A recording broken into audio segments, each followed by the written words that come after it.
Pues volvemos, ya estamos aquí, este breve descanso, y vamos ya con esta última área temática que nos queda en nuestro cuerpo para completar las 6 de las que se ha compuesto este Pyro Science virtual desde el lunes, martes y hoy miércoles, con el que lo cerramos. Y lo vamos a cerrar pues por todo lo alto, y vamos a seguir con nuestro viaje virtual recorriendo distintos puntos de España. Hemos estado en Elche, en Alcalá de Henares, en San Sebastián, y ahora yo me tengo que mover poco porque lo vamos a hacer desde Albacete y vamos a contactar con mis 2 compañeros, que los son de la universidad, así que aquí estoy muy tranquilo y vamos a ver si ya están por ahí nuestro compañero Ismael García Barea, que se va a activar el micro para poder hablarnos. Hola Ismael, muy buenas. Hola, muy buenas. ¿Qué tal, Román? Hola Ismael, pues desde la Universidad de Castilla-La Mancha, desde el campus de Albacete, vas a tener el honor de presentar a otro de nuestros compañeros, al siguiente ponente, Alberto Nájera, al que le tenemos cierto aprecio, tú y yo. Yo creo que incluso pensamos o aseguramos que puede incluso hasta hacerlo bien. Lo dejo, lo presentas como tú solamente sabes hacerlo, Ismael. Muy bien, pues muchas gracias, Román, por darnos esta oportunidad de estar aquí. Pues nada, nosotros, como ha comentado antes otro compañero, también llevamos organizando, Alberto y yo, y entre otros compañeros, pues el Pine of Science en la ciudad de Albacete desde el año 2017, y nada, contentísimos de poder estar en esta edición online.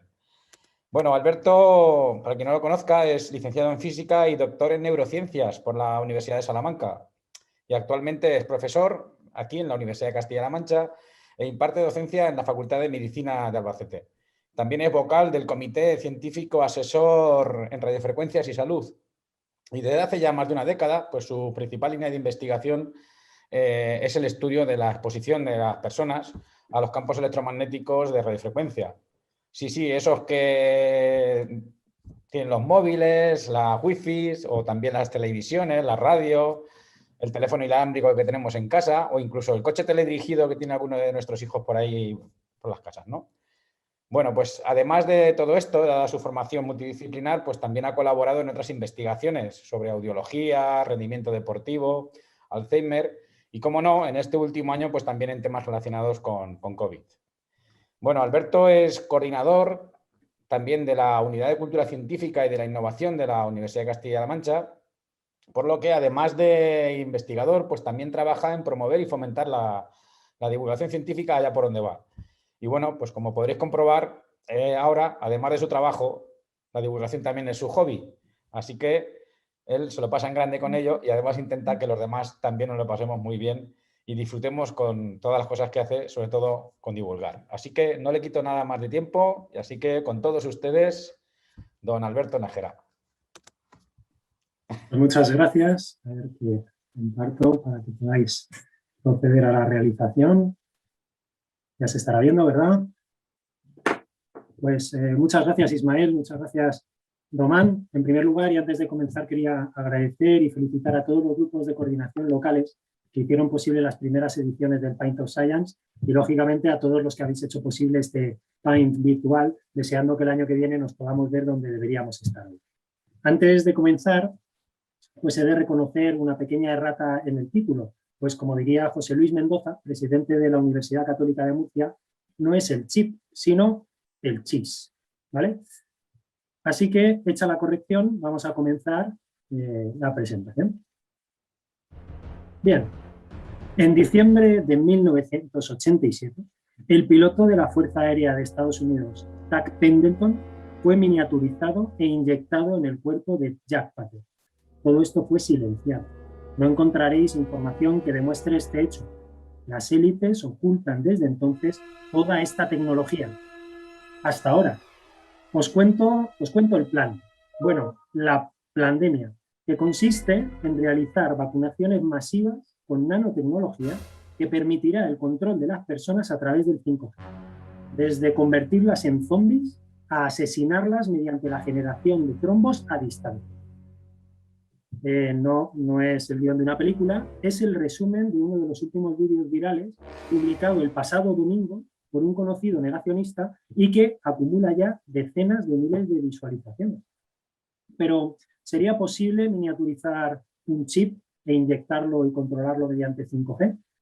Bueno, pues solo hace falta acudir a las fuentes adecuadas. Así podemos encontrar a este supuesto biólogo que nos explica a base de aullidos, que no solo es posible, sino que estos artefactos ya están siendo introducidos en nuestro cuerpo mediante los hisopos de las PCR y que además pueden liberar fármacos. Es más, vídeos muy recientes que se han viralizado esta misma semana, como este que tenéis aquí, demuestran fehacientemente que la zona donde se inyecta la vacuna se vuelve magnética. No os fijéis mucho en los detalles, pero bueno, lo llaman ya el pinchazo magnético. Bueno, y atención al último mensaje de esta misma tarde, que lo acabo de ver en uno de los canales de Telegram de estos negacionistas, y flipad porque es un no parar. Nos dice que para eliminar los metales pesados inoculados en la falsa vacuna hay que ponerse una tirita con un imán y entonces eso va a chupar los metales hacia afuera y entonces va a manchar la tirita y te va a dejar una especie de tatuaje. Vamos, como cuando te pinchan y te rompen una arteria y se te hace un hematoma. Bueno, no es eso, no os vayáis a pensar. No son los metales que son succionados hacia afuera y así evitaremos, como dice al final, que en junio, cuando enciendan las antenas 5G, pues puedan asesinarnos a todos. Como veis, la ficción no sé si supera la realidad, ¿no? O la realidad la ficción. Pero volvamos al tema. ¿Sería posible miniaturizar un chip, inyectarlo y controlarlo a distancia mediante 5G? Antes, permitidme preguntarme qué pinto yo aquí hablando de chip, de SARS-CoV-2, de COVID, de todo esto. Si me lo llegan a decir hace un año, pues no me lo hubiese creído. Pero es que hace un año, un poco más de un año, un poco de comenzar, ahí tenéis la fecha, 25 de marzo, en pleno confinamiento, recibí este mensaje de un compañero de farmacia, de la Facultad de Farmacia, que me decía, mira el vídeo, este hombre lo explica todo, es alucinante. Vale, pues sí que era alucinante, porque en los primeros 5 minutos este señor, supuestamente doctor, le pegaba una patada tras otra a todo el conocimiento de física, química, biología, medicina de los últimos siglos. Pero se hizo viral. Probablemente este vídeo lo recibisteis muchos. Y si no, este otro, pues poco después, este señor que se definía como científico, biólogo y especialista en microbiología, en otro vídeo de YouTube buscaba una relación entre el número de casos de COVID y el número de antenas. Y eureka, allí donde había más casos, había más antenas, blanco y en botella, salvo 3 pequeños detalles. El primero, correlación, para ser científico, se le olvidó uno importante. Correlación no implica causalidad. El segundo es que las antenas suelen estar donde hay más gente y el mayor número de casos ocurría en aquellas zonas donde había mayor densidad. Y el tercero, aunque tiene muchos más. En el momento en el que se estaba produciendo la primera ola, el despliegue de 5G era mínimo en España y en otros países que estaban siendo duramente golpeados por la pandemia. Pero daba igual, la semilla había arraigado en medio mundo y no fueron los únicos que encontraron rápidamente ese vínculo entre 5G y COVID-19.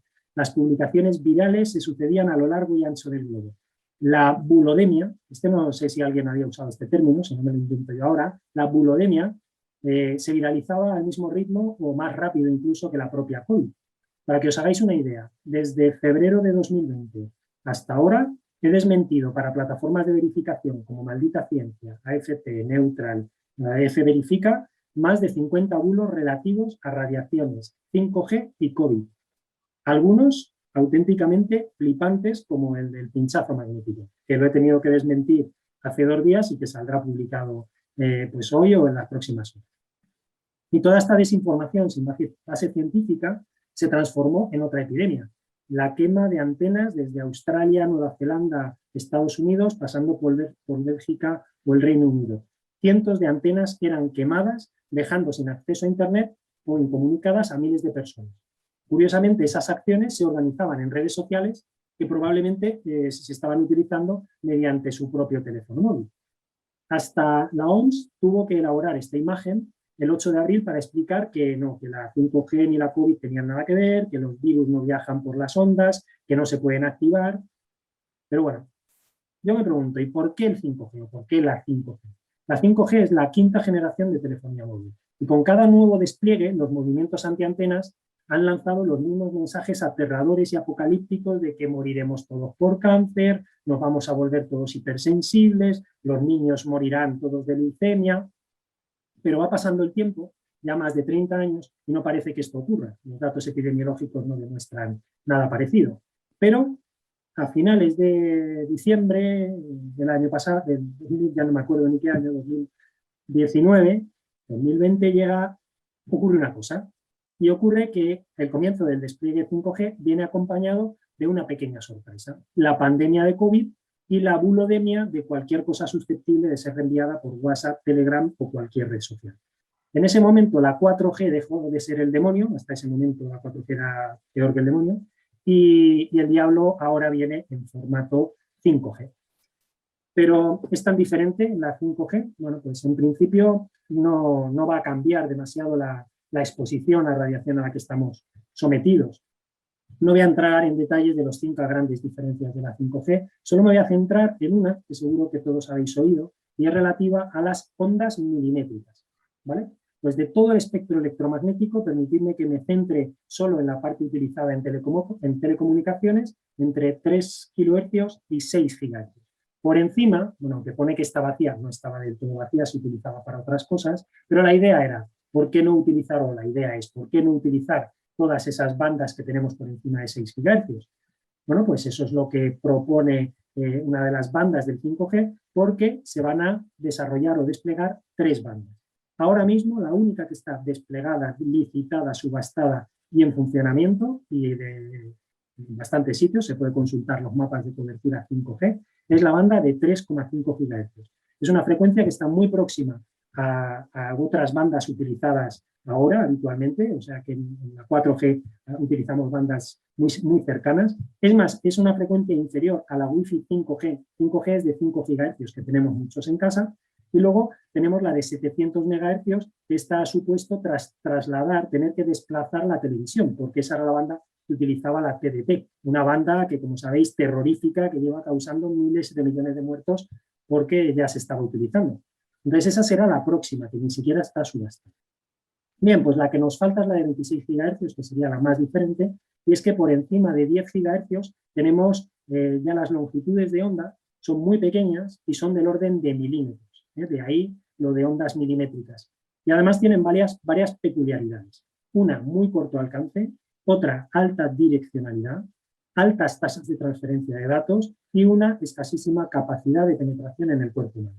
Estas radiaciones, por encima de 10 GHz, penetran en el cuerpo humano poco menos de unos pocos milímetros en la piel, mucho menos de lo que profundiza la aguja de la vacunación. Ahora mismo, como decía, solo tenemos activada la 3,5 GHz. Bueno, pues con esto es con lo que tenemos que hacer un chis. Un chis nos vamos a centrar en 2 aspectos, en su tamaño y en cómo activarlo a distancia. Bien, ¿qué tamaño creéis que debería tener el chis, este chip? Bueno, entiendo que todos tendréis en la cabeza que tiene que ser pequeño, suficientemente pequeño como para ser inoculado a través de una de esas agujas que tenéis aquí, unas agujas muy finas, y os voy a poner, os he puesto a la izquierda la imagen para que comparéis con los chips que se utilizan en la identificación de mascotas. Ese chip que tenéis ahí es de casi 1 centímetro, fijaros en el tamaño de la aguja, y ese chip no lleva ni baterías, ni fármacos, ni electroestimuladores, ni nada, ¿vale? Bueno, un microchip se puede reducir mucho hasta unas micras, pero va a ser demasiado grande porque además le hará falta una batería, salvo que funcione mágicamente, ¿no? Y además depósitos de fármacos para envenenarlos. Bien, el tamaño, aquí tenemos un problema serio, ¿no? Y luego tenemos otro, y es el de la parte de la comunicación. Pues para poder activarlo o controlarlo a distancia necesitamos algo muy sencillo, una antena, ¿vale? Vamos a ver de qué tamaño tiene que ser esa antena. Antes, un pequeño inciso. Esta imagen que tenéis aquí es una imagen real de microscopio electrónico del SARS-CoV-2. No podemos ver los virus con un microscopio óptico, porque de alguna manera la longitud de onda, el tamaño de la luz visible es más grande que el propio virus. En este esquema, en el que os muestro ya todo el espectro electromagnético, os destaco la zona donde está el visible, es esa banda multicolor que tenéis ahí. Bueno, su longitud de onda está en torno a una célula o a una bacteria. Si os fijáis, los virus están a la derecha, son más pequeños. Por eso no podemos verlos con los microscopios ópticos, no podemos interactuar con ellos. Y si nos vamos a la radiación que tenemos que utilizar para comunicarnos con el chip, que sería esta radiación de radiofrecuencia, estaremos en esa zona, donde las longitudes de onda, como veis, son muchísimo, infinitamente más grandes. Si nos vamos a las frecuencias más altas del 5G y recordamos ese orden de milímetros, necesitaremos una antena del orden de milímetros. Apretando mucho podemos tener una antena de medio milímetro, pero eso es una antena visible. Y además tendríamos otro problema, y es que la señal no va a penetrar más allá de unos pocos milímetros de la piel. O sea, si queremos una antena pequeña, tenemos que incrementar la frecuencia, esto supone que la señal penetra menos. Por tanto, necesitaremos a lo mejor trabajar a 700 MHz y antenas de centímetros. O sea que, como veis, hay una limitación física que es insalvable. Bien, pues como veis, la ciencia es fantástica para cargarse cualquier película de ciencia ficción. Y es normal que la gente se pregunte, pues, la típica pregunta, cuando esta pregunta tiene la más sencilla de las respuestas, que es esta. Y como estamos aquí para hablar de ciencia, pues permitidme terminar o resumir a continuación, en el final de mi charla, brevemente los proyectos o aportaciones que hemos realizado en nuestro grupo de investigación sobre exposición a campos electromagnéticos de radiofrecuencia. Lo primero que hicimos fue el primer mapa de radiación de una ciudad completa, la hizo Jesús a bordo de su flamante bicicleta, recorrió todas y cada una de las calles, repito, de la ciudad de Albacete para poder ir midiendo la radiación de 20 bandas de frecuencia y poder elaborar ese mapa por distrito censal. Cuando superponemos la posición de las antenas, se ve a simple vista, aunque lo comprobamos mediante técnicas estadísticas en 2 dimensiones, que donde estaban las más antenas no es donde más radiación hay, en contra de lo que suelen decir los movimientos antiantenas, sino muchas veces pasa al contrario, como esperábamos. Gracias a ese mapa pudimos establecer o empezar un estudio sobre la posición de casos de cáncer de cerebro y las antenas de telefonía móvil. Para ello conseguimos una muestra aleatoria de población, que serían los puntos verdes, no es fácil con la ley de protección de datos, y los casos de tumores de cerebro y geolocalizarlos, que serían los puntos rojos. Bueno, pues lo que hicimos mediante técnicas estadísticas de análisis espacial fue pues comprobar que la distribución de estos casos era aleatoria y que además seguía la densidad de población. Hay más casos donde hay más gente. Vamos, que nos quedamos, como veis, investigamos cosas muy profundas. Pero bueno, es importante porque al contrastar la posición de los casos de cáncer con la posición de las antenas, no encontramos correlación. Otra forma de obtener la exposición personal es mediante exposímetros personales, ¿vale? En vez de con la bicicleta, midiendo directamente en las casas de las personas.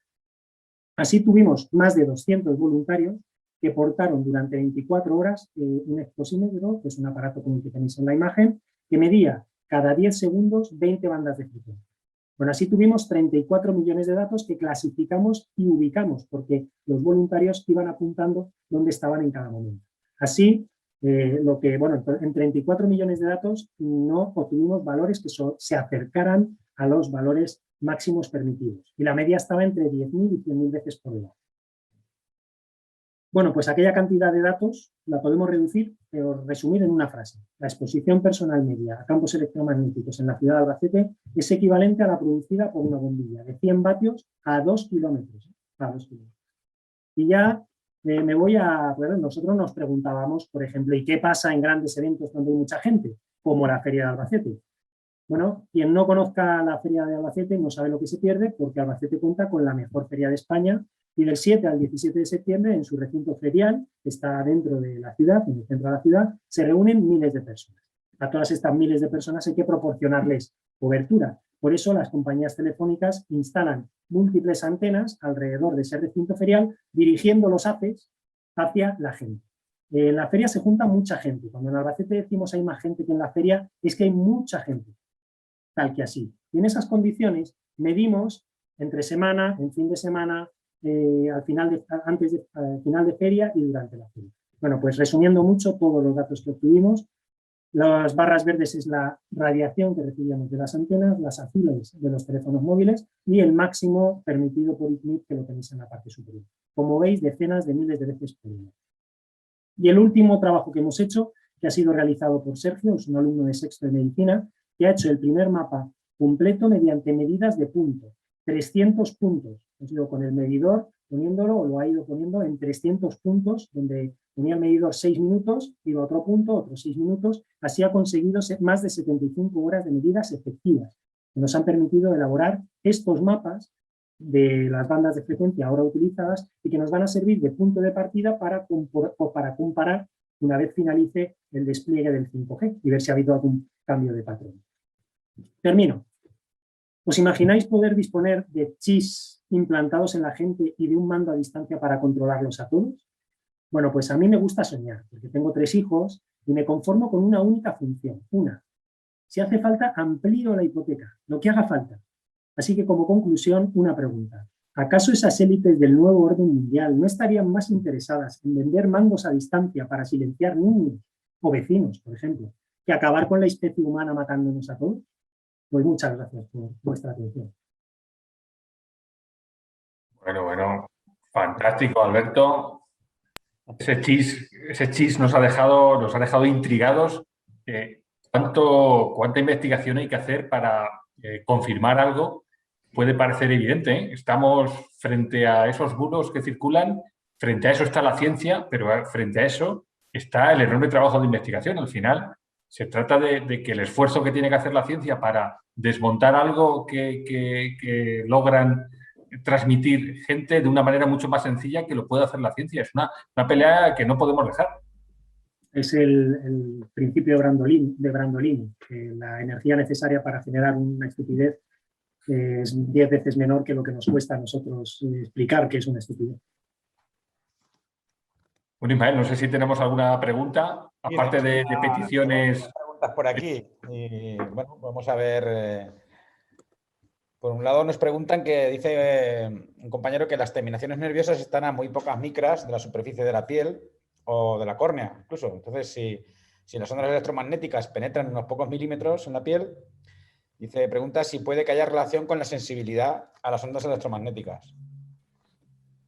Hay varias preguntas ahí. La primera es la hipersensibilidad electromagnética. Se ha demostrado científicamente que es una enfermedad psicosomática. Es un efecto nocebo. Antes estábamos oyendo la charla sobre el efecto placebo, pues esto sería algo parecido, pero al contrario. Producimos un efecto negativo cuando pensamos que algo nos puede producir ese efecto negativo. En cuanto a esa penetración, las radiaciones que estamos utilizando actualmente, 4G, 3G, 2G, su penetración es de en torno a centímetros. Pero aquí la clave es la intensidad a la que funcionan. Por eso nosotros dedicamos esfuerzos y mucho tiempo a medir esa exposición personal. ¿Cuánta radiación realmente recibimos sobre nuestra piel? Bueno, pues los niveles que estamos recibiendo están entre 10.000 y 100.000 veces por debajo los límites a los cuales ICNIRP dice que estamos seguros. Esos límites se ponen con un factor 50 de protección. O sea que pensar en esos posibles efectos es improbable. Otra cosa es que metamos células in vitro y entonces las irradiemos. Ahí podemos conseguir efectos, pero no estamos hablando de eso. Estamos hablando de que en condiciones reales, en condiciones habituales, no hay evidencia de que en condiciones normales de exposición haya una relación entre campos electromagnéticos de radiofrecuencia y salud. Así de tajante lo puedo decir. Pues lo que tenemos, Ismael, es una petición masiva de crowdfunding para ese proyecto de investigación que descubra cómo activar el mute en niños y niños vecinos y mucho más que nos están aquí poniendo. Lo mismo somos capaces de sacar un proyecto de investigación de esta charla, Alberto. Mira, yo me he vacunado hace poco y se me pegan las monedas ya. Claro, es evidente. O sea, que esto es efecto directo de la vacunación. No estoy vacunado. O sea, que ya cuando me vacunen va a ser la leche, voy a traer el dinero. Y bueno, claro, todos los que estén vacunados podrán recibir tu presentación de forma inmediata. Inalámbrica, sí, se recibe directamente sin hacer nada. Bueno, si tenemos tiempo para alguna pregunta más. Venga, una pregunta antes de la siguiente charla, que vamos perfectos de tiempo, Ismael. Muy bien, pues por aquí preguntan que si la colocación de antenas tiene alguna regulación legislativa que aluda a esos criterios no científicos, por ejemplo, cerca de los colegios. Es una pregunta a una profesora y comenta que en algún caso algún padre se lo ha mencionado. Sí, está todo regulado, está todo muy, muy regulado y la regulación estatal actual establece como zonas de especial protección los colegios y los hospitales. realmente eso se hizo así hace un montón de años, no se ha cambiado. Da igual, porque es que los niveles especiales que se ponen en hospitales y en colegios están muy por debajo, o sea, los niveles máximos nunca vamos a alcanzarlos, o sea, en condiciones normales nunca vamos a alcanzarlos. Entonces, realmente es una protección especial que no tiene mucho sentido porque ni siquiera trabajamos a esos niveles en condiciones normales. Entonces, pues bueno, es como decir, puedes circular a un máximo de 500 kilómetros por hora por la autopista. Es una velocidad que nunca vamos a alcanzar. Y bueno, y en esa misma línea preguntan que por qué existe esa guerra contra las antenas cuando los datos científicos no lo avalan, ¿no? Bueno, pues yo lo tengo bastante claro y es un interés económico claro y evidente. Lógicamente las telefónicas tienen sus intereses, pero la cantidad de productos absurdos, de gente que vive de la protección radioeléctrica, de gente que vive del miedo, que venden hasta pastillas, pegatinas, colchones, de todo. Incluso hay empresas especializadas en ir a tu casa a medir y bueno, pues te miden con unos equipos que además no suelen estar homologados demasiado, bueno, científicamente no muy válidos, pero bueno, ahí hay un negocio y yo creo que además al final es una pescadilla que se muerde la cola. Son los mismos que tienen esos negocios los que alimentan ese miedo y bueno, pues la evidencia, yo siempre tengo un reto en Twitter a la gente que me manden una revisión sistemática o un metaanálisis, que serían los estudios de mayor fortaleza científica, que demuestre que en condiciones normales las radiaciones de móviles y antenas producen efectos sobre la salud. No lo hay, porque si lo hubiera sería yo el primero que lo tendría. Y en el momento que lo haya y lo demuestre, entonces diré lo que tiene que decir, lo que diga la ciencia, pero ahora digo lo que puedo decir. Digamos que no se conforman con el gorro en forma de embudo de papel albal, ¿no? No es suficiente. Pues, bueno, para terminar, una curiosidad que preguntan por aquí, que si se ha destruido alguna antena en España. Y con eso pues no lo sé. Fíjate que lo estuve mirando y no sé si se llegó a quemar alguna antena. No sé si es que no estamos tan trastornados o que no se le dio cobertura, pero no lo sé, esa pregunta no lo sé. Sé que fueron cientos en Europa, pero en España no tengo conocimiento de ninguna. Pues compañeros, Ismael, Alberto, muchísimas gracias. Alberto, excelente tu charla, no podía ser de otra manera. Y nada, vamos a cortarte porque si no estarías aquí hablando horas y horas y ya me darás la brasa a mí directamente, ¿vale? Nos vemos mañana. Muchísimas gracias, Ismael, gracias, Alberto. Vosotros. Y vamos a continuar con nuestras charlas porque todavía nos queda mucho. Y bueno, vamos ahora de Albacete a Alcobendas y vamos a hablar con Ana Portilla, que ya tiene que estar por ahí. Porque Ana, hola Ana, ¿qué tal? Hola, ¿qué tal? Buenas tardes. Nos vas a presentar a una ponente que es posible que incluso la conozcamos ya algunos de nosotros, no lo sé, pero vamos a tener la oportunidad. Además, va a ser un poco diferente la charla porque aquí lo que tenemos muchas ganas es de plantearle muchas de esas preguntas que seguro nos estamos haciendo todos, Ana. Seguro. Pues buenas tardes a todos. Soy la portavoz de la sede de Alcobendas y vamos a ser ciudad pintera por primera vez en mayo de 2020, pero nos quedamos con las ganas. Tengo que reconocer, sin embargo, que antes de ese intento frustrado ya habíamos fusilado descaradamente el formato Paint y llevábamos un par de años organizando charlas de ciencia en una rocería. Este año nos estrenamos online y, como dice Román, pues no hemos podido tener mejor estreno porque nuestra invitada es alguien que, a menos que os hayáis estado escondiendo en una cueva de las radiaciones de las que nos hablaba nuestro anterior invitado, pues seguro que conocéis con seguridad. Margarita del Val es doctora en Ciencias Químicas por la Universidad Autónoma de Madrid, con especialidad en Bioquímica y Biología Molecular. Su investigación se dirige al estudio de la respuesta inmunitaria frente a las infecciones virales, es decir, investiga en aspectos que constituyen la base del funcionamiento de las vacunas. Ha trabajado como investigadora en Alemania, en el Instituto de Salud Carlos III, y actualmente es investigadora científica en el Centro de Biología Molecular Severo Ochoa del CSIC, en Madrid. Ha dirigido numerosos proyectos de investigación y ha publicado artículos científicos de gran impacto. También es miembro del Comité Experto Asesor de Vacunas de la Comunidad Autónoma de Madrid, comité que hace recomendaciones sobre el calendario vacunal. Y no sé si recordáis, pero en marzo de 2020 el CSIC creó la plataforma Salud Global, con el objetivo de coordinar equipos de diferentes disciplinas para diseñar estrategias que permitan dar una respuesta eficaz y coordinada no solo ante esta, sino ante futuras pandemias. Pues Margarita es la coordinadora de esta plataforma que actualmente integra a más de 300 grupos de investigación. Si en 2012 dos investigadores del Imperial College plantaron la semilla de Pint of Science, también ese mismo año ella dice que se contagió del virus de la divulgación. El evento contagiador fue Ciencia con Chocolate, un proyecto del paciente cero Enrique de la Rosa, actual director del Centro de Investigaciones Biológicas del CSIC, que consistía en organizar charlas de ciencia en una chocolatería de Madrid. Tiempo después, el clúster de la chocolatería se trasladó a una agencia de viajes y en ese momento Marga ya estaba implicada al 50% con el paciente cero en el proyecto. A partir de ahí, la enfermedad progresó inexorablemente y eso la ha impulsado a participar cada vez más en actividades para acercar el conocimiento de las vacunas al público general. Tengo que decir que con más ilusión que esperanza nosotros la invitamos a que viniera a la Rocería a hablarnos de las vacunas y no se resistió ni un poquito. También tengo que decir que triunfamos, no llegó a agotarse la cerveza como en Reino Unido cuando se reabrieron los pubs hace poco, porque para que la cerveza se agote en un bar de España hace falta mucho más que una pandemia, pero se metió al público en el bolsillo y desde entonces no paran de preguntarnos cuándo vuelve Margarita.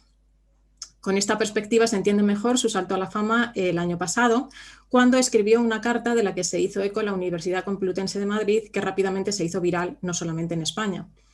Hasta ese momento los especialistas de su ramo sabían que era una gran científica. A partir de entonces todos nos dimos cuenta de que además era una gran comunicadora. Porque se puede contar ciencia al público general con cercanía y rigor al mismo tiempo, y hoy hemos tenido unos cuantos ejemplos de ello. En esa carta de la que hablaba antes y que marcó el salto mediático de Margarita, ella decía cosas como esta: hacen falta cuarentenas, trazado de contactos y cualquier medida que logre reducir la velocidad a la que lentamente nos iremos contagiando casi todos.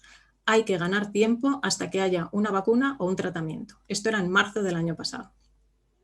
Menos de un año después ya existía esa vacuna y estoy segura de que hoy Margarita podrá responder a las dudas que muchos tenemos sobre ella. Vacunas por interés propio y por solidaridad. Adelante, Margarita. El micrófono, Margarita. Muchas gracias, encantada de participar en Pint of Science, que la he seguido desde que nos llegó a Madrid, así que lo disfruto mucho y bueno, os voy a contar un poquito de vacunas y luego efectivamente abierto a preguntas. Voy a compartir la pantalla.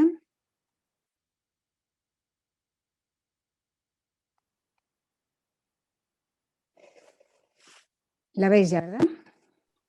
Sí, ya la vemos. Bueno, pues un poco el punto que yo os quería comentar es cuál es el papel de las vacunas en esta pandemia. Para empezar, lo primero, os quería recordar o contar a los que seguro que no lo conocéis lo que ha sido esta plataforma PTI, la plataforma temática interdisciplinar de salud global, que nació justo el día que se declaró la pandemia, el 11 de marzo del año pasado. Y nos hemos centrado sobre todo en 6 campos distintos. Uno de ellos es la comunicación, medios, divulgación, educación y hasta hemos montado un máster en mitad de la pandemia, un máster en pandemias precisamente para especialistas en un tema absolutamente nuevo que no existía antes. Pero hemos atacado al virus, a la pandemia desde el punto de la prevención, del conocimiento del virus, de la enfermedad y de cómo nos defendemos de él, de la contención y el diagnóstico, el tratamiento, que es quizás lo más llamativo y lo que más se conoce, las vacunas del CSIC y la búsqueda de antivirales. Bueno, de contención y tratamiento también se conocen mucho las mascarillas CSIC. Y luego el impacto sobre la sociedad, impacto sobre las residencias, impacto sobre la gestión política, sobre la gestión social. Y bueno, pues todo esto, como os digo, somos un montón de grupos de investigación de muchos institutos del CSIC, que es un centro de investigación muy multidisciplinar, pues 90 de los 120 que tiene han tenido investigadores que voluntariamente se han puesto a trabajar incluso cuando nadie dijo que iba a haber dinero para poder investigar. Luego vino mucho dinero, bueno, mucho para lo que estamos acostumbrados, sobre todo la atención de donantes particulares, grandes empresas españolas, no del sector farmacéutico, pequeñas empresas españolas, particulares incluso, que donaron 50 euros para la investigación en el CSIC por la COVID. Así que esto nos ha motivado mucho y nos ha dado mucha responsabilidad claramente, pero ha permitido que haya fluido muy rápidamente la investigación. Se han hecho muchas patentes, kits de diagnóstico que ya están en el mercado, la secuencia de todas las variantes la montamos en el CSIC y ahora se está pasando hacia la zona de sanidad. El control de las residencias venía del CSIC, en fin, no os quiero liar más. Vamos a ver por qué estamos en la situación en la que estamos. Bueno, pues el virus, si lo comparamos con otros agentes infecciosos, no es ni muy contagioso ni muy mortífero. Es un virus que se contagia con una R, ya sabéis, es más o menos el término medio de personas a las que una persona contagiada es capaz de contagiar si no llevase mascarillas, ni hiciese cuarentenas, ni respetase las medidas de contención, etcétera, que es alrededor de 3. Es aquí está el SARS-2, pero la varicela es como 3 veces más contagiosa y el sarampión es como 5 veces más contagioso. Aquí tenéis toda una panda de agentes infecciosos y lo contagiosos que son. Tampoco es muy mortífero y fijaros la cantidad de muertes que ha causado. En España, en las condiciones actuales que conocemos, pero esto puede variar cuando se detecte a más personas que han estado infectadas sin haber dado la cara en absoluto con ningún síntoma, pues causa la muerte de alrededor de 1 de cada 100 personas que infecta. Esto es lo que hace el virus y la que nos está causando. Sin embargo, el virus de la inmunodeficiencia humana, el del SIDA, sin tratamiento era casi una sentencia de muerte para quien se infectase. Un 80 o 90% de las personas morían, no en el curso de unas pocas días o semanas, sino en el curso de varios años, pero era así. Con el tratamiento con los antirretrovirales esto ha cambiado radicalmente. No tenemos vacunas frente al virus del SIDA. Bueno, el problema fundamental de este virus no es que sea muy mortífero ni muy contagioso, sí que es el problema, es lo silencioso que es decir, en la transmisión a partir de personas asintomáticas. ¿Por qué si no es un virus muy peligroso nos hemos encontrado con esto? Pues nos hemos encontrado con esta situación tan tremenda para todo el planeta porque no teníamos nada de inmunidad. Este es el problema. Ninguna persona tenía inmunidad, estábamos sanos, pero nadie tenía... No estábamos ni vacunados, ni conocíamos este virus para nada. Empezó a multiplicarse por la población, a haber algunos fallecidos y en esta situación, digamos, cuando se valoró cuántas personas había ya con inmunidad, pasada la primera y terrible oleada, había solamente un 5% de personas con inmunidad. Esto es una estimación mínima, probablemente había algunas más, pero no mucho más. Por lo tanto, seguimos en esta misma situación en la cual si no hubiésemos tenido la primera oleada y si no hubiésemos tenido desde hace más de un año estas medidas tan tremendas de contención que tenemos, habríamos llegado a una situación así. Ha habido oleadas y vendrán probablemente más, pero las estamos pudiendo contener con nuestro esfuerzo. Unos meses más tarde se realizó otra ronda para ver cuántas personas se habían enfrentado al virus, cuántas personas tenían anticuerpos y era el doble, todavía poco. Poco a poco con la infección natural, ahora estimamos que habrá habido alrededor de un 17% de personas que se han expuesto a la infección natural, por lo tanto la inmunidad conferida por la infección natural es alrededor de un 17%, pero claro, ahora tenemos un 33% de personas vacunadas, algunas de las cuales estaban antes infectadas. Bueno, pues podemos estimar que ahora estamos a lo mejor en un 40 y tantos % de inmunidad en la población, pero claro, este número de vacunados, no olvidéis que recoge el número de los que se vacunaron incluso ayer. O sea que en un mes, cuando estas personas que se han vacunado en los últimos días y en las últimas semanas que han sido las más intensas de vacunación, ya tengan la inmunidad bien asentada, en un mes podremos decir que alrededor de un 44% de la población tienen inmunidad. Por lo tanto, tenemos que seguir todavía ganando tiempo, como recordaba Ana. Tenemos todavía que seguir ganando tiempo y lograr enlentecer la epidemia hasta que se vacunen todos. El virus no es el peor enemigo de la historia. Los seres humanos no teníamos defensas y entonces, ¿qué es lo que ha ocurrido? Pues ha ocurrido una cosa distinta a lo que al principio nos pensábamos, que esto es como una gripe. No es como una gripe. La gripe A, que fue la última epidemia que tuvimos en el 2009, era una gripe A que había cambiado en parte sus zonas de reconocimiento por nuestras defensas, por los anticuerpos, pero no había cambiado sus zonas de reconocimiento por los otros linfocitos, los linfocitos T que eliminan a las células infectadas, y por lo tanto esta gripe A que sustituía a otra gripe A que había habido antes, más a otra que había habido antes y a su vez esta otra anterior hasta la de 1918 y más atrás, que eran todas gripes A, pilló a la población con una gran respuesta de linfocitos T, una gran respuesta celular, pero sin nada de anticuerpos o con muy poca respuesta de anticuerpos. Estas eran las gripes, pero con el coronavirus los seres humanos no teníamos nada de defensas. Por lo tanto, ¿qué ha ocurrido? Pues que en las personas que tienen de natural un sistema inmunitario muy robusto, que son los jóvenes, esta infección primaria se ha combatido incluso sin tener ninguna defensa preestablecida. Los jóvenes, hasta los 20, 30, 35 años, su sistema inmunitario es muy potente y a partir de ahí lentamente va decayendo. Los niños también tienen un sistema inmunitario muy robusto, la excepción son quizá los bebés recién nacidos, que nacemos todos con un sistema inmunitario inmaduro, pero gracias a la lactancia materna que nos transmite anticuerpos, estamos bastante protegidos y por eso los bebés también están bastante protegidos frente al SARS-2. Con algunos pequeños casos, prácticamente no ha habido casos tampoco graves en bebés. ¿Dónde ha sido la situación grave? Pues ha sido en las personas que tienen peor capacidad de reacción inmune. Según van avanzando los años, todos vamos envejeciendo nuestro sistema inmunitario, se nos llena de memorias de todos aquellos agentes infecciosos a los que nos hemos enfrentado a lo largo de la vida y no somos ya capaces de reaccionar a estímulos nuevos. Estas son las personas muy ancianas en particular, pero también aquellos grupos de riesgo en los cuales el sistema inmunitario no es que esté envejecido, pero está desequilibrado hacia mucha inflamación. El virus causa inflamación descontrolada, la inflamación que teníamos antes hace que lo que causa el virus llueva sobre mojado y la enfermedad es grave. Bueno, pues esta inmunidad causada por la infección natural en los jóvenes o en los ancianos, si sobreviven, deja una inmunidad protectora muy buena, alrededor del 80% en cada persona que ha pasado esta infección. ¿Qué tenemos ahora como humanidad? Pues ahora tenemos más defensas, ya no solo las que nos confiere el exponernos a la gravedad y al riesgo fuerte que puede ser para todos la infección natural, sino que además tenemos las vacunas. Y estas vacunas, bien sean basadas en solo material genético, como las vacunas basadas en ARN mensajero, o las otras dos vacunas que tenemos aquí ahora en Europa, que son las basadas en un vector viral, en los adenovirus, dan una protección entre un 70 y un 95%.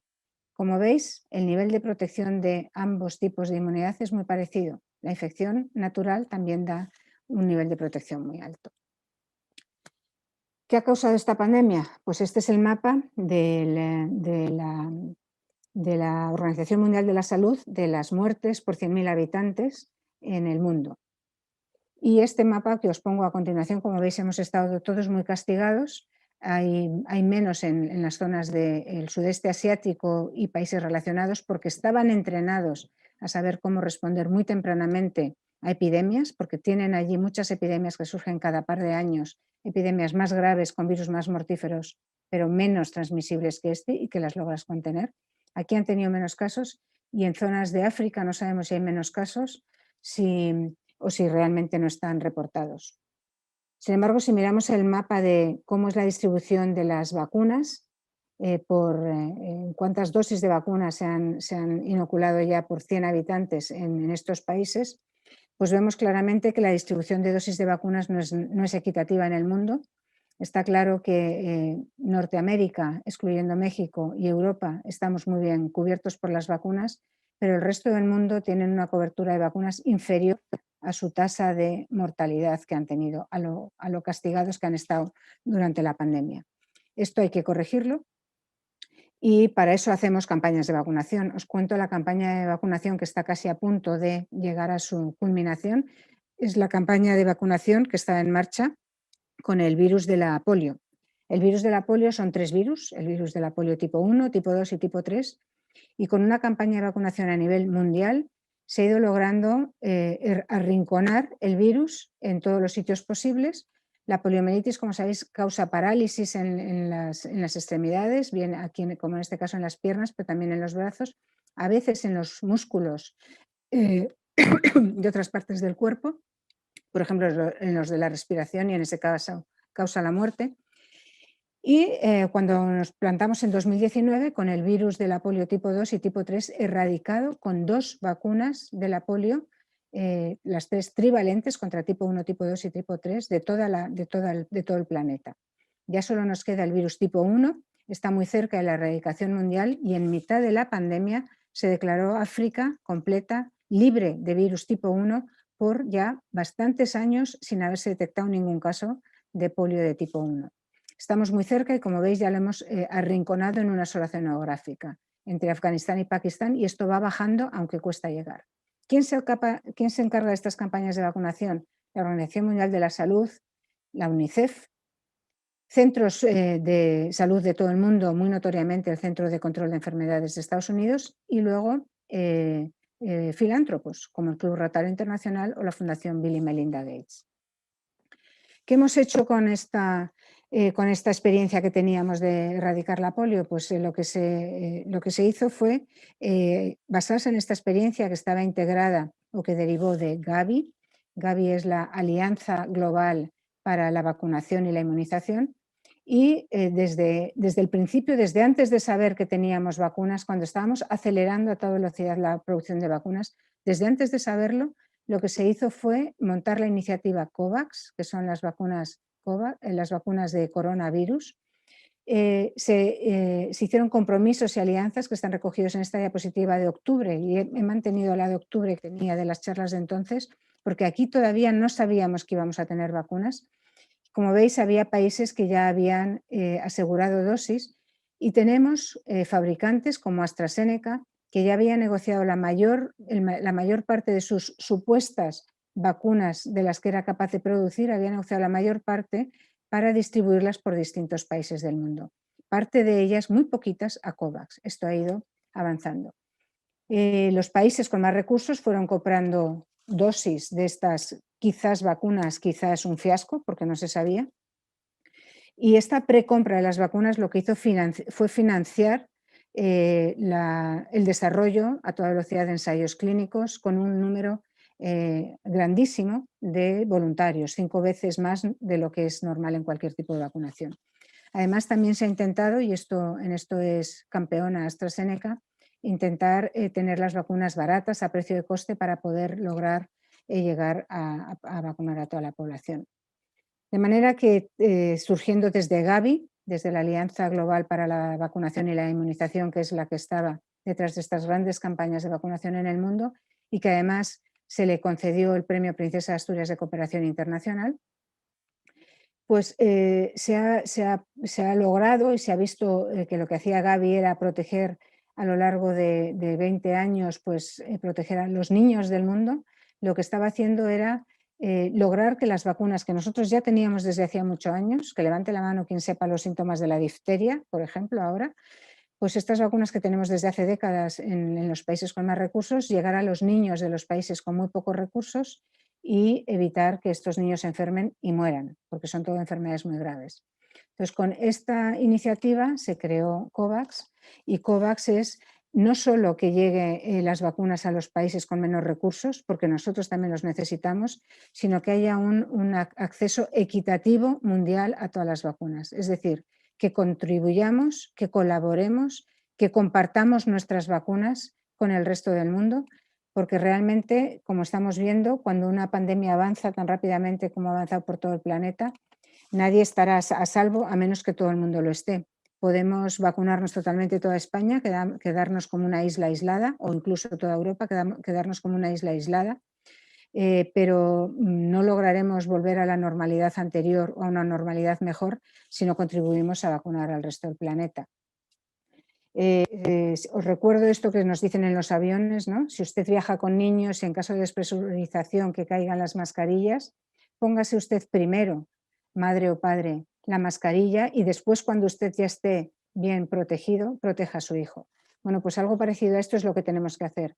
Está claro que primero tenemos que hacer esta situación, vacunarnos en aquellos países que tenemos más recursos y una sanidad mejor, para estar nosotros protegidos en condiciones de ahora poder ayudar. Y por lo tanto, ahora que estamos ya protegiendo y vacunando a los ancianos, y estamos llegando a los de 50 años ahora mismo y vacunando ya a muchos grupos de riesgo, cuando pasemos de esto tenemos que darnos cuenta que los más jóvenes tienen una infección primaria sin problemas, grupos de riesgo jóvenes excluidos, que habrá que acabar de identificarlos, y debemos pasar a la siguiente fase, poner la mascarilla a los que no se la saben poner sola, poner las vacunas, llevar las vacunas a aquellos países que no tienen recursos para poderlas financiar, o además ayudarles a la distribución, que a lo mejor no tienen unos recursos para distribuir igual de bien las vacunas. Tenemos que apoyar a COVAX, que es una alianza muy global, no solo Gavi, sino, como veis aquí, pues también tenemos UNICEF o CEPI, y por ahora se han distribuido 68 millones de vacunas a 124 países participantes, con más recursos, con menos recursos. Los países que tienen muchos recursos pagan un precio justo y muy superior por las vacunas, los países con pocos recursos no lo pagan. Y el primer objetivo que tenemos que hacer en el símil este, poner la mascarilla a nuestros hijos, es llegar a los sanitarios de todos estos países, que son aproximadamente el 3% de la población. Si hacéis un cálculo rápido, 68 millones de 7.000 millones es tan solo un 1% de la población. Hay que seguir con ello. Debemos colaborar con dosis, también con dinero, pero con dosis físicas. Ya sabéis que lo limitante es las dosis físicas, ¿eh? Entonces tenemos que contribuir y compartir nuestras dosis y darnos cuenta que, por ejemplo, India, que es el mayor fabricante del mundo de vacunas, el mayor fabricante del mundo de vacunas frente al coronavirus, el mayor fabricante de medicamentos del mundo, está sufriendo una crisis tremenda por su peor oleada desde que llevamos la pandemia, y ahora mismo ha tenido que dejar de contribuir con dosis de vacuna COVAX porque está vacunando a su propia población. Cuando logre superar esta oleada en la que estamos ayudando desde luego desde Europa y desde Estados Unidos y Canadá y países con recursos, pues logrará distribuir más vacunas. Y bueno, este es el final, ¿no? Recordaros que es por interés propio, pero también tenemos que proteger al resto del mundo para estar nosotros protegidos. El dato de arriba de 2 a 3 millones de vidas son salvadas por las vacunas cada año. Es de antes, es de cuando solo llevábamos vacunas a los bebés, pero ahora ese número ha subido. Pero a los bebés todavía nos quedaban 1,5 millones de vacunas que llevar, porque hay muchos niños a los que no les llegan todavía las vacunas. Y la vacunación a los adultos va a ser todavía más difícil en estos países que no tienen esta tradición y estos sistemas sanitarios montados y que se les están desmontando ahora mismo con las cuarentenas, las enfermedades de los sanitarios y el tener que atender a todo.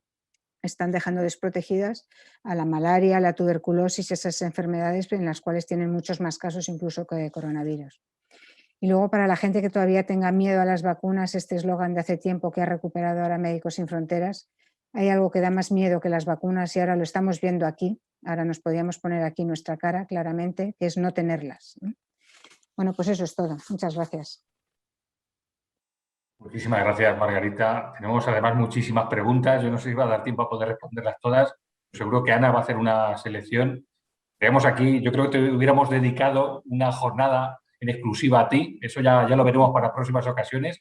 Ahora vamos a hacer ahora un pequeño esfuerzo para intentar que algunas de las respuestas, no todas, pueden quedar respondidas. Muchísimas gracias, Margarita. Ana. Venga, vamos a ello. A ver, Margarita, aquí tengo una que está muy votada y dice lo siguiente. ¿Hay alguna contraindicación de las vacunas COVID que se están poniendo para personas alérgicas que hayan tenido episodios de choque anafiláctico?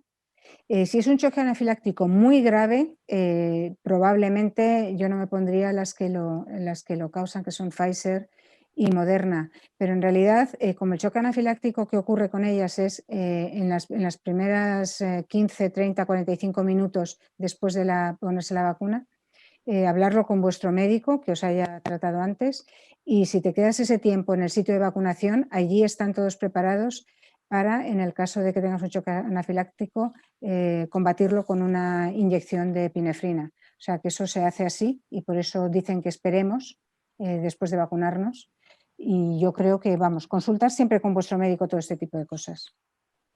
Muy bien. ¿Alguna de las vacunas, perdón, la pregunta anterior era de Inmaculada Tolosa, no lo dije, y la que voy a hacerte ahora es de Javier Rires. Dice, ¿alguna de las vacunas que el cuerpo produce, alguna de las vacunas hace que el cuerpo produzca linfocitos tipo T o B contra COVID, o solo hace que se generen anticuerpos que al final acaban por desaparecer al cabo de unos meses? Los anticuerpos los generan los linfocitos B, así que por lo menos necesitamos linfocitos B para producir esos anticuerpos. Los anticuerpos acaban desapareciendo al cabo de unos meses, pero recordaros que los kits de diagnóstico son muy jóvenes. Ahora mismo acaba de salir un trabajo publicado nuevo de un centro que es del CSIC también, pero que es sobre todo del INTA, de defensa. Han sacado un kit de diagnóstico nuevo que detecta un 80% más de personas que han pasado la COVID. Habrá que ver cómo se valida y cómo avanza esto, pero los kits de diagnóstico son muy jóvenes y los anticuerpos se pierden cuando tenemos kits de diagnóstico que no son tan buenos en detectarlos. No se pierden tanto anticuerpos, pero lo importante no es que los anticuerpos se pierdan, porque en todas las infecciones se pierden anticuerpos, esta no es especial. Si no, tendríamos la sangre sólida de anticuerpos de toda nuestra vida pasada de enfrentarnos a todo tipo de infecciones. Lo importante es que queden linfocitos B de memoria y esos quedan. Este virus no es capaz de impedir que se hagan linfocitos B de memoria, esos están ahí, quedan y quedan no solo en la infección natural, sino muy importante también con las vacunas.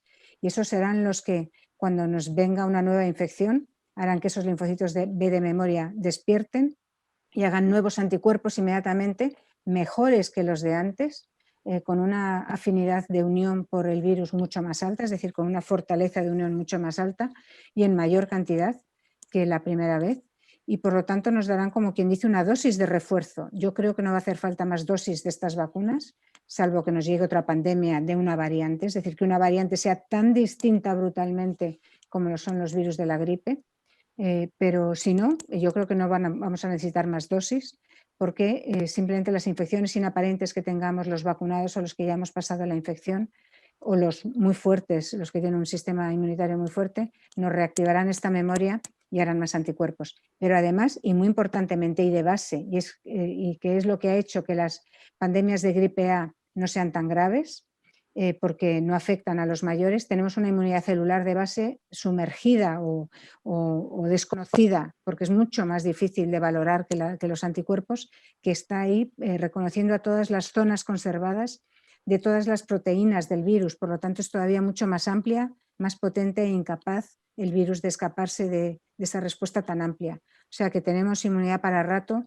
y el sistema inmunitario ahora mismo es nuestra mejor defensa, lo ha sido, lo es a los que no estamos vacunados y lo es también para los que estemos vacunados. Muy bien, Román, no sé si tengo tiempo. Yo no sé si una última pregunta, haríamos muchas más, pero yo creo que si molestamos a Margarita con una última pregunta, seguramente que nos deja. Venga, perfecto. ¿Cómo se ha podido desarrollar tan rápido la tecnología de ARN mensajero y para qué más se va a utilizar dado el éxito que ha tenido? Esta pregunta es de José Luis López Aso. Ha sido muy rápido porque es sintético. Todas las demás vacunas son partes de un microorganismo, son partes biológicas y eso son cada una distintas, son más difíciles de hacer. Los RNA son totalmente sintéticos y es como imprimir un libro o imprimir otro. Una vez que sabes hacerlo con una secuencia determinada, pues lo haces con otra secuencia. Han sido muy rápidas. No sabemos lo buenas que van a ser a medio plazo, a largo plazo, pero desde luego en eficacia han sido espectaculares y en seguridad también. ¿Se pueden aplicar a otro tipo de situaciones? Sí, se estaban pensando en aplicar a inmunizar frente al cáncer. El cáncer es una enfermedad contra la que los que tienen que funcionar es nuestra inmunidad celular, nuestros linfocitos T. Los que eliminan células infectadas pueden eliminar células cancerosas, pero el cáncer se caracteriza porque se escapa desde el principio de esta inmunidad. Entonces, con una vacunación en la cual estimulemos mucho al sistema inmunitario con algún antígeno específico de algunos tumores, no todos los tienen, hay esperanzas de que se pueda lograr vacunar específicamente frente al cáncer.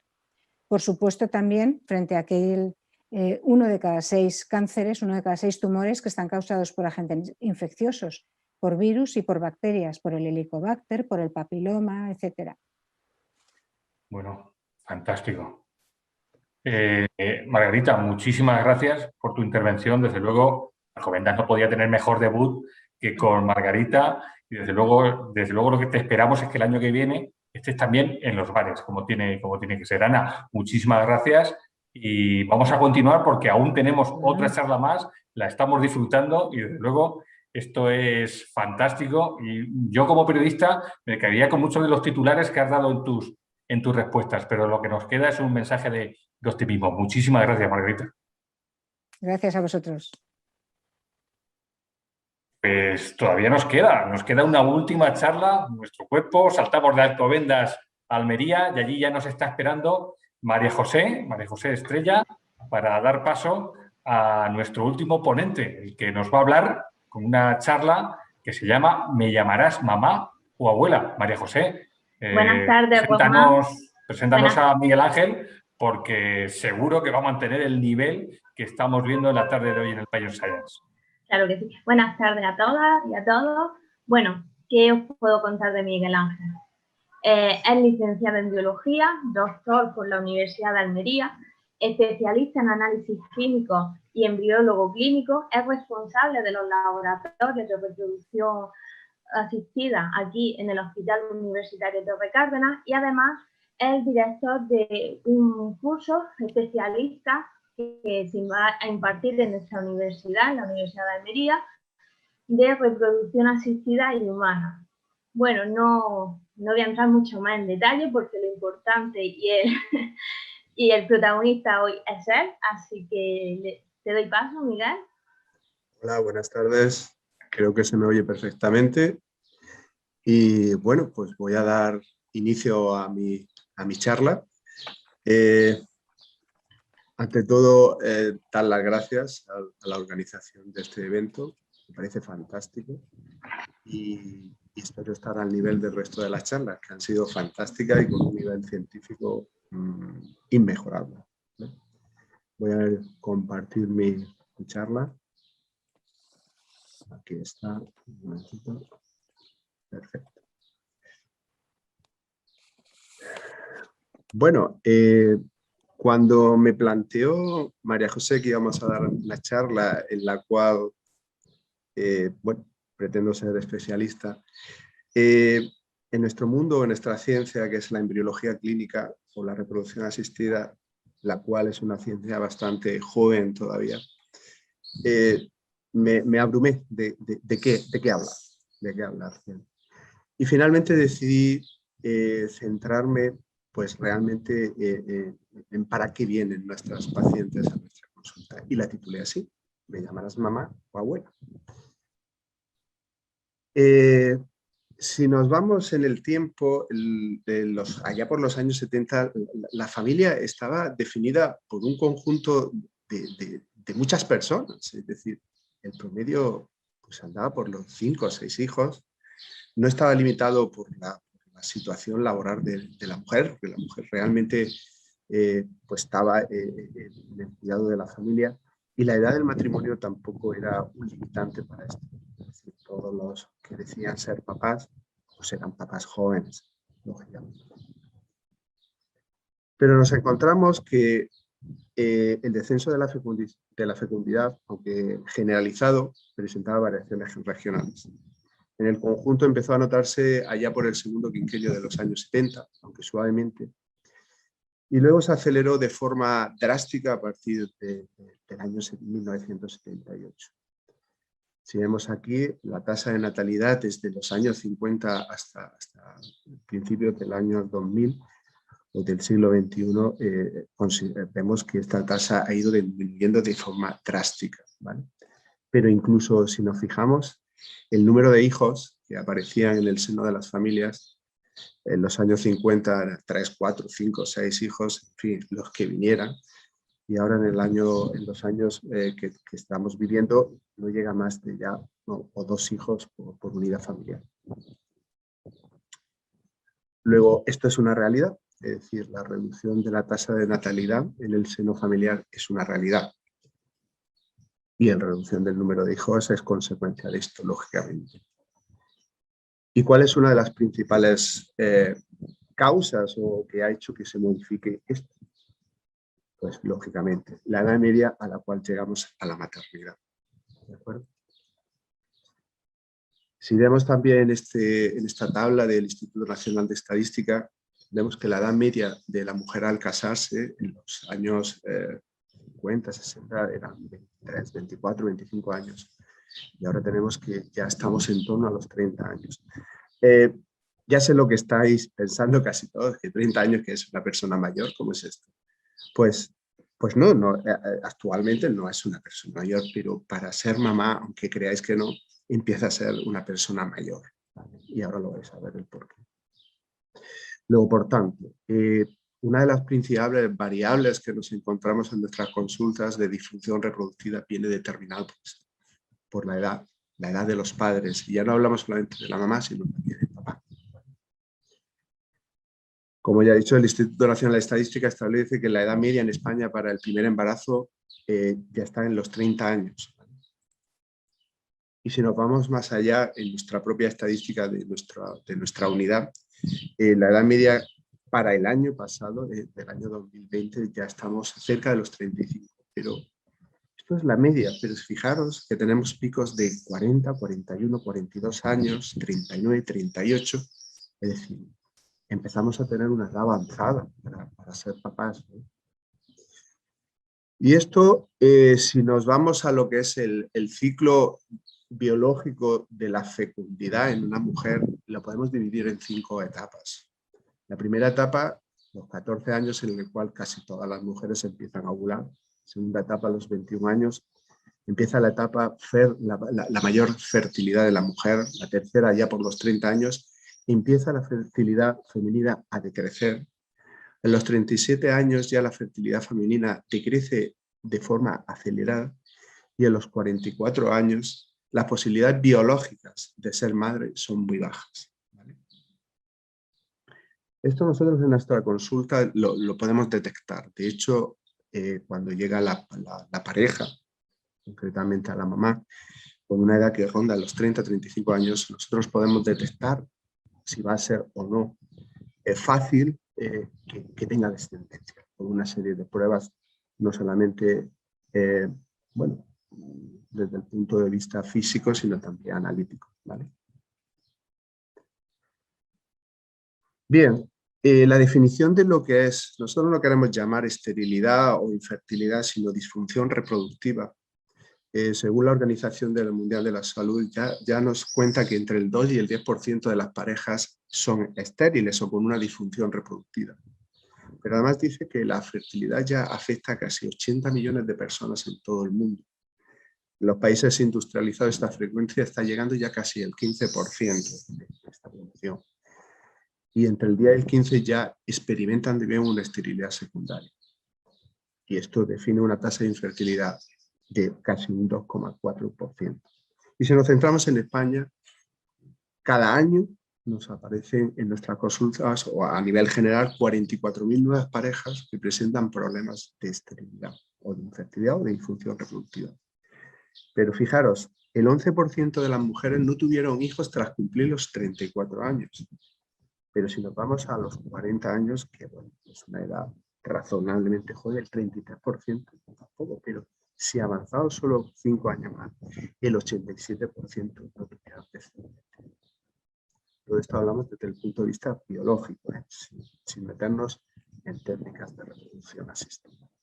Por tanto, la edad, ¿cómo afecta al sistema? Afecta al sistema reproductivo, lógicamente. El envejecimiento en la mujer lo que determina en primera instancia es el cese de la menstruación, es decir, el final de la función gonadal. Pero no debemos de olvidarnos del hombre. También ocurre una declinación androgénica clara y definida en el tiempo. ¿De acuerdo?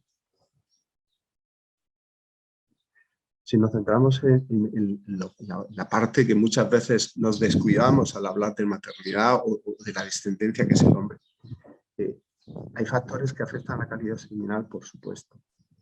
Factores internos y externos, pero volvemos a centrarnos en la edad. La edad va a determinar una variación en cuanto a la movilidad, el volumen y la concentración de lo que es el semen, es decir, la producción de gametos masculinos, ¿de acuerdo? Esto, hay datos contradictorios, autores que dicen que realmente sí, aunque otros que no, pero realmente nosotros vemos en nuestra consulta que sí incide. Claro.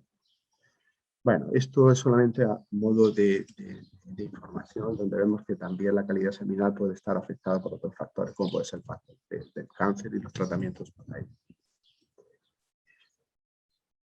Hemos visto realmente que el aumento de parejas infértiles no está determinado solamente por la edad materna, sino también por un factor masculino con tendencia positiva. Las causas de la esterilidad son complejas. Son una combinación, como siempre decimos, de varios factores, pero de ambos miembros de la pareja. Si nos centramos en el varón, el 25 al 35% de los casos es debido a él, al factor masculino. Pero tenemos otra serie de factores, como pueden ser los de origen peritoneal, tubárico, anovulación, factor cervical, casos anatómicos en general, una combinación de factores que determinan que al final la disfunción reproductiva sea algo complejo. Pero volvemos a incidir, la principal causa es la edad. En el caso de la mujer, tenemos que hay una disminución cualitativa y cuantitativa de los gametos femeninos, de los ovocitos, y esto va a afectar lógicamente a la fecundidad. pero a su vez tenemos que tener en cuenta otro factor importante. El aumento de la edad determinará un incremento de neuropatías o cromosopatías, y esto incidirá en la tasa de aborto, lógicamente. También la esterilidad también estará determinada por influencia ambiental, incluso de enfermedades inflamatorias. Pero a nosotros, vuelvo a decir, nuestra variable principal es la edad. ¿De acuerdo? Bueno, pues llegamos al punto en el cual la pareja decide tener descendencia, pero finalmente no puede ser. Y llegamos aquí, a nuestro procedimiento de reproducción asistida. ¿De acuerdo? Dentro de los procedimientos que nosotros manejamos en nuestras consultas, tenemos los de baja complejidad y los de complejidad bastante más allá de esto. Por ejemplo, dentro de los de baja complejidad empezamos con lo que se llama la inseminación intrauterina conyugal, ¿de acuerdo? A nivel, un esquema básico de cómo sería esto, ¿de acuerdo? Y realmente lo que hacemos es capacitar la muestra seminal del cónyuge y hacemos la inseminación tras una estimulación de la señal. Y también podemos hacerlo con una muestra seminal de donante. Esto en el caso de un factor masculino grave, donde no haya espermatozoides, se puede utilizar un fenotipo de un donante. ¿De acuerdo? También hemos visto que el hecho de que aumentemos el número de ciclos consecutivos, en el caso de inseminaciones, no va a determinar un aumento de la fecundidad de la pareja. Concretamente hemos visto que más allá de 4 ciclos, el quinto no aumentará. Y lo que determinamos finalmente es optar por realizar tratamientos de alta complejidad. ¿Vale? Quiero centrarme también en esta técnica de baja complejidad, que es la criopreservación de gametos masculinos y femeninos, por aquello del concepto de la preservación de la fertilidad. La preservación de la fertilidad, básicamente lo que consiste es criopreservar gametos masculinos o femeninos para un futuro. Aquí incido también en el tema de la edad de la paciente que viene a nuestra consulta, solicitando la preservación de esa fertilidad por aquello de que durante un periodo no puede ser mamá. Es decir, una chica con 30 o 25 años se decide, pues mira, ahora no quiero ser mamá, pero cuando tenga 40 años sí quiero serlo.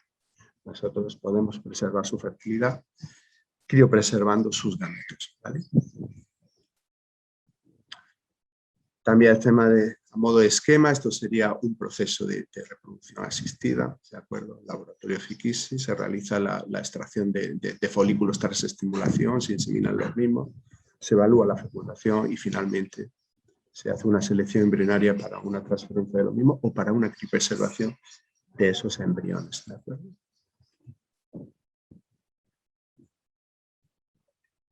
Otra de las técnicas que se utilizan en reproducción asistida son la microinyección intracitoplasmática de espermatozoides. Esto normalmente se utilizan para cuando hay un factor masculino severo, en el cual el espermatozoide no tiene la capacidad de fecundar el ovocito, y nosotros lo que hacemos es ayudar, por decirlo de alguna manera sencilla, a que ese espermatozoide penetre el ovocito, ¿de acuerdo? Por un proceso de microinyección.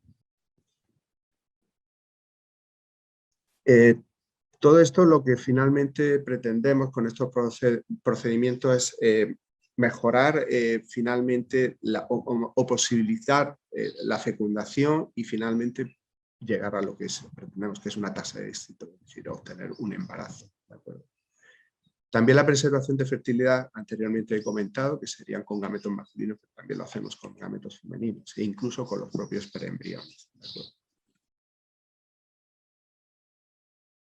La criopreservación, como he dicho, es un procedimiento que lo va a pretender es preservar la fertilidad, tanto del hombre como de la mujer, ¿vale?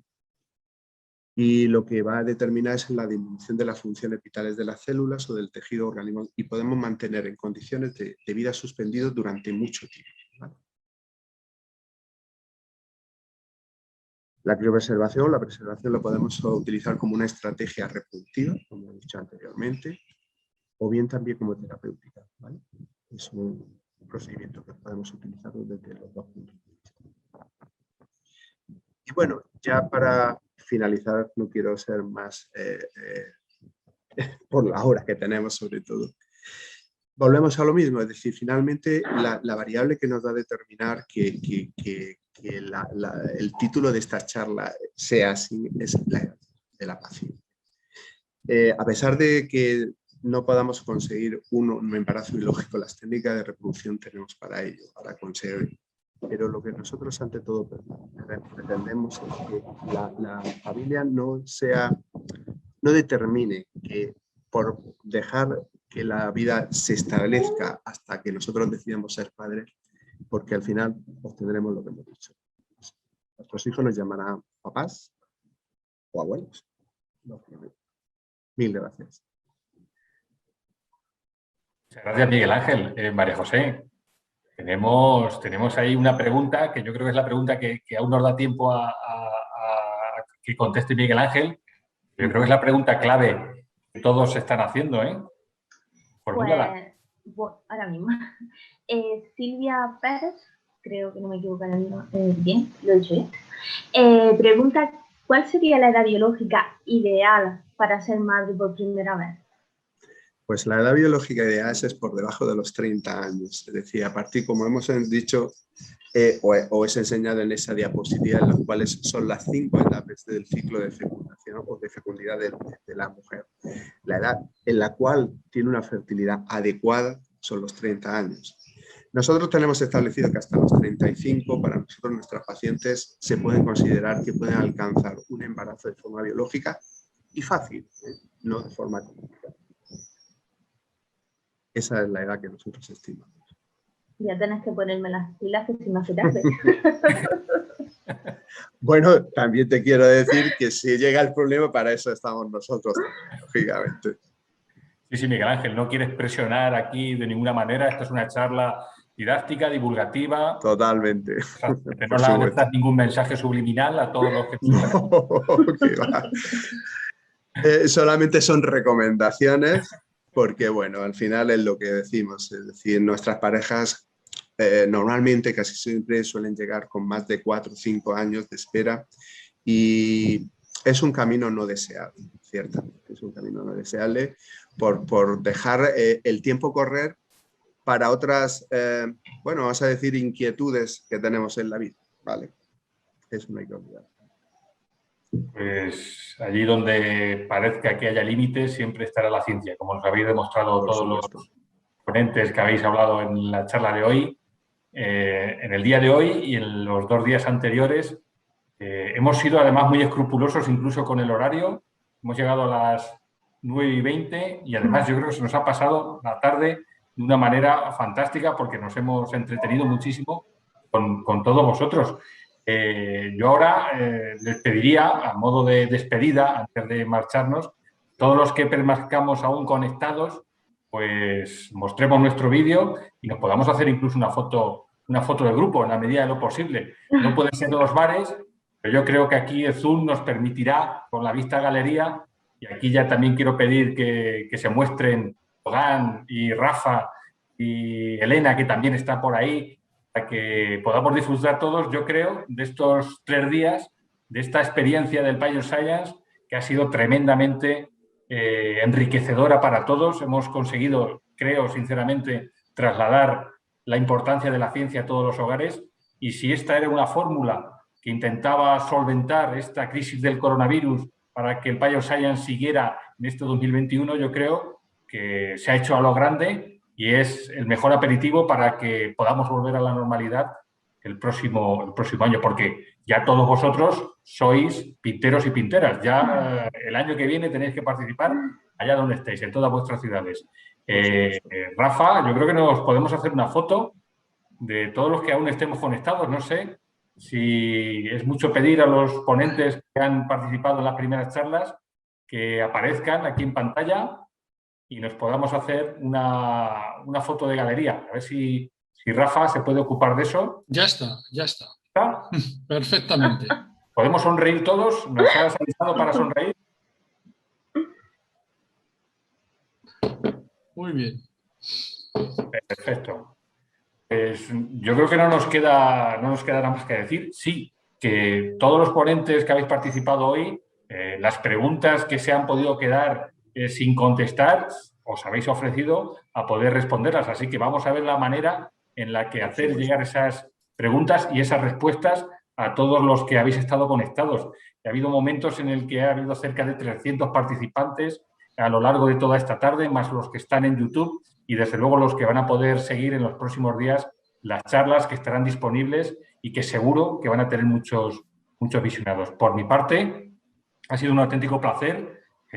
Claro, yo soy periodista científico y de repente he tenido aquí un elenco de grandes expertos en cada área de conocimiento y yo creo que como producto ha quedado un auténtico programón a lo largo de esta tarde y ya es difícil en estos tiempos en los que cuesta captar el interés de la gente. Pero sobre todo, muchísimas gracias a todos los que habéis estado detrás de las pantallas, a todos los ponentes, moderadores, organizadores y yo creo que nos veremos en los bares, pero esta edición de este año, esta edición virtual online, yo creo que va a quedar en la memoria de todos nosotros. Yo no sé si alguien más quiere decir algo, pero cuesta despedirse cuando uno se ha enganchado a esto y da la impresión de que podríamos estar aquí presentando a ponentes y ponentes hasta altas horas de la madrugada, como si estuviéramos en un bar. Bueno, por mi parte, vamos a poner fin a esta edición. Como decimos, muchas gracias sobre todo a los organizadores, a los que hicieron posible que el Pinot Science de este 2021 siguiera presente, que lo siguiera así de esta manera y que haga que tome mayor impulso para el año 2022. Hemos tenido unos ponentes espectaculares, gran calidad, todas las temáticas y grandes compañeros. Para mí ha sido un privilegio participar y ya puedo decir, por ejemplo, que tengo una camiseta como la que lleva Margarita del Val. Bueno, ya es algo. Así que a todos vosotros, muchísimas gracias y nada, nos despedimos y desde luego podréis contar con todas estas charlas en YouTube en los próximos días. Nos vemos en los bares y viva la ciencia. Gracias. Nos vemos el año que viene.